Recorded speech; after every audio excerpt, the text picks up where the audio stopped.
Down stream speed ఏమవుతుంది b plus w.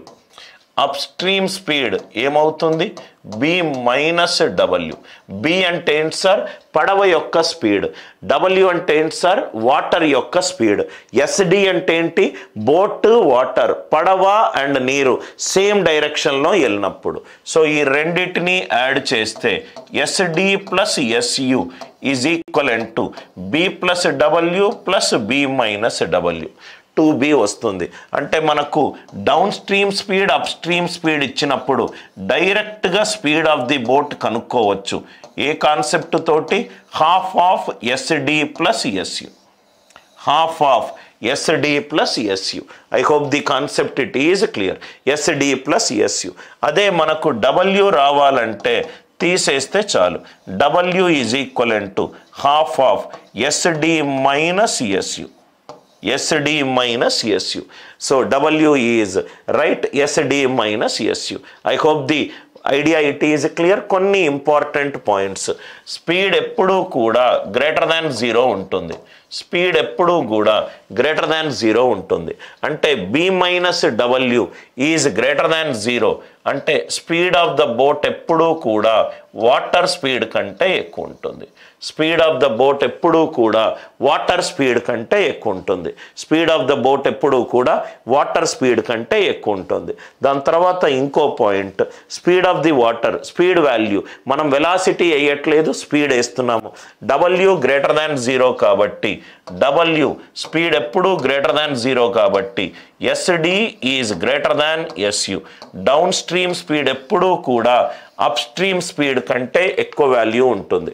Down stream speed ఎప్పుడూ కూడా అప్ స్ట్రీమ్ స్పీడ్ కంటే ఎక్కువ వాల్యూ ఉంటుంది. దీన్ని మనము కొన్ని ఆన్సర్ ఆప్షన్ ఎలిమినేషన్లో మనము యూజ్ చేద్దాము. బోట్ స్పీడ్ ఎప్పుడూ కూడా వాటర్ స్పీడ్ కంటే ఎక్కువ ఉంటుంది. Right sd it is greater than su, sd it is greater than su. I hope ఈ కాన్సెప్ట్స్ అందరికీ క్లియర్ అయింది అనుకుంటా. sd is equivalent to b plus w. Second point డైరెక్ట్గా మనం సాల్వ్ చేసే ఏ ప్రాబ్లం అయినా యూజ్ చేసే కాన్సెప్ట్ ఏంటంటే speed is equivalent to distance by time. Speed is equivalent to distance by time. సపోజ్గా నాకు డౌన్ స్ట్రీమ్ టైం కావాలి.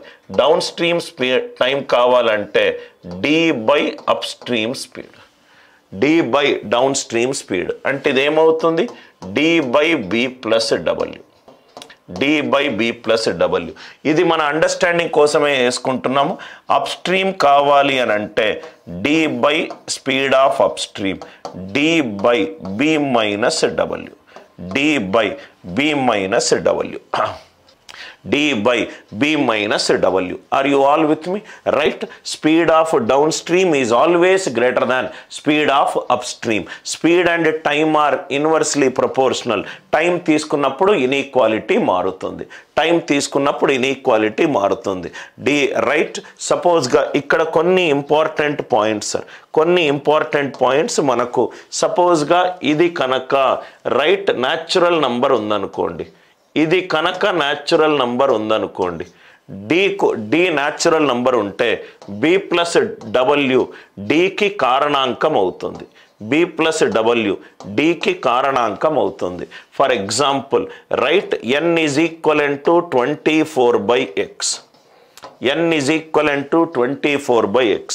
n అనేది నాకు సహజ సంఖ్య కావాలి. n అనేది నాకు సహజ సంఖ్య కావాలి. సహజ సంఖ్య ఎప్పుడు వస్తుంది? x 24కి కారణాంకం అయినప్పుడు. x is a factor of 24. 24కి ఏ కారణాంకాలు వేసినా రైట్ అన్ని కారణాంకాలు ఏ కారణాంకాలు ఉన్నాయి సార్?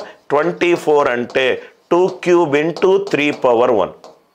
దాన్ని ప్రధాన సంఖ్యల పవర్లుగా రాస్తే 2 క్యూబ్ ఇంటూ 3^1 మొత్తము 2^0, 2^1, 2^2, 3^0, 3^1, 3 2s are 6.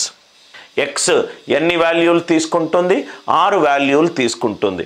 టైం కనుక నాకు సహజ సంఖ్య అని ఇచ్చినప్పుడు టైం గనక నాకు సహజ సంఖ్య అని ఇచ్చినప్పుడు బి ప్లస్ డబ్ల్యూ ఏమవుతుంది, డికి కారణాంకం అవుతుంది, డికి కారణాంకం అవుతుంది.